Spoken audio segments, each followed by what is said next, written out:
На днешния ден малкото ангелче Милица влиза в дверите на православната църква чрез таинството на Светото кръщение.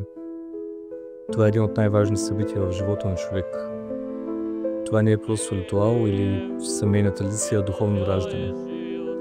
Едно въвеждане на детето в тялото на Христовата църква.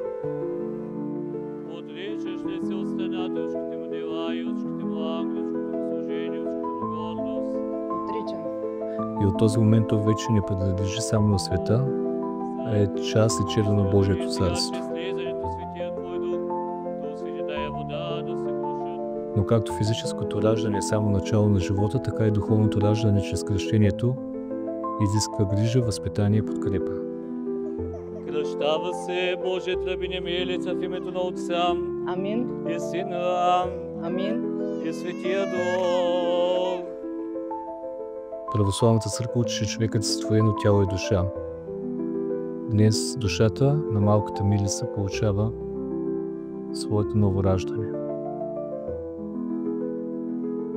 Детето е част от тази църква, в която всички ние, които сме кръстени, сме съединени с Христос.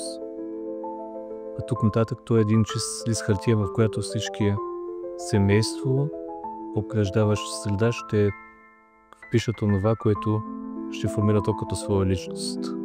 Нека Бог да пази и да закриля в християнското поприще малката Милица и да бъде винаги нейна опора в живота.